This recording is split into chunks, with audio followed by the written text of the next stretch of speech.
ত্রয়োদশ জাতীয় সংসদের প্রথম অধিবেশনের প্রথম দিনেই শব্দযন্ত্রের গোলযোগ ঘটে।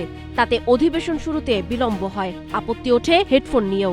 যেই হেডফোনটি ব্যবহার করা হয়েছে তা দামি এবং সাউন্ড কোয়ালিটিও ভালো, তবে তা গান শোনার জন্য।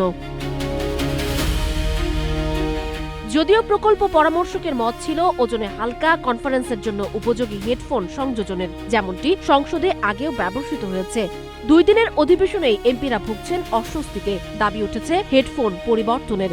সে অনুযায়ী ব্যবস্থা নেয়ার প্রস্তুতিও নেওয়া হয়েছে। এতে গচ্চা যাবে রাষ্ট্রের $1.5 কোটি টাকা, অথচ 6 মাস আগেই প্রায় 4 কোটি টাকা খরচ করে মেরামত করা হয় জাতীয় সংসদের শব্দ ব্যবস্থা।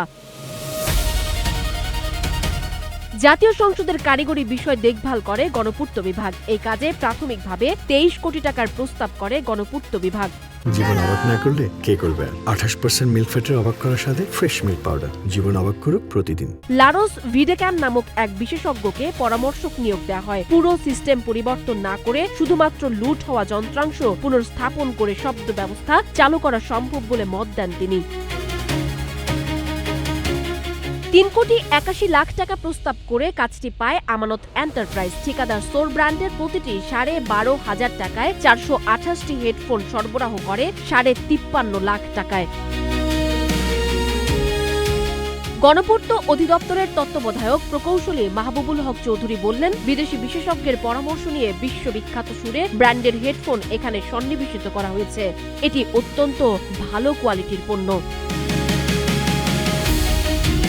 দরপত্রে অংশ নেয়া আরও কয়েকটি প্রতিষ্ঠানের সাউন্ড সিস্টেমের পূর্ব অভিজ্ঞতা ছিল। এদের বাদ দিয়ে কেন আমানত এন্টারপ্রাইজকে কাজ দেয়া হয় তা নিয়ে আছে প্রশ্ন।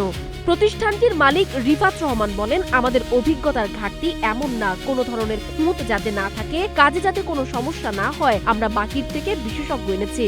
তারা সুরের পণ্য ব্যবহার করতে বলেছে, তাদের পণ্য দুনিয়াতে সেরা এটি বলেছে, তাদের পণ্য নিয়ে কাজ করতে আমাদের উৎসাহিত করেছে। সাউন্ড সিস্টেম মেরামত করার পর 5 থেকে 6 মাস শব্দ পরীক্ষা করা হয়েছে। তখন কোনো সমস্যা হয়নি বলে দাবি গণপূর্তের প্রকৌশলীদের। বরং খরচ কমিয়ে রাষ্ট্রীয় অর্থ সাশ্রয়ের দাবি গণপূর্তের। গণপূর্ত অধিদপ্তরের নির্বাহী প্রকৌশলী আনোয়ার হোসেন বলেন, হেডফোনগুলো তাদের এজেন্টের মাধ্যমে নিয়ে আসি, সব কাগজপত্র আমাদের কাছে আছে। 4 দশক ধরে সাউন্ড সিস্টেম নিয়ে কাজ করেন প্রকৌশলী জাহিদুর রহিম জোয়ারদার। তার প্রতিষ্ঠান 2022 সালে সংসদ ভবনের সাউন্ড সিস্টেমের পুরো কাজ করেছিল। তিনি জানান, এ ধরনের কাজে দরকার অভিজ্ঞতা। হেডফোনগুলো পরিবর্তন করার বিষয়ে এরই মধ্যে বৈঠক হয়েছে সংসদ সচিবালয়ে। তবে সচিব কানিজ মওলা জানান, এটি কবে নাগাদ হবে তা এখনও নিশ্চিত না। সানজিদা আক্তার, সোনিয়া, নাগরিক, প্রতিদিন।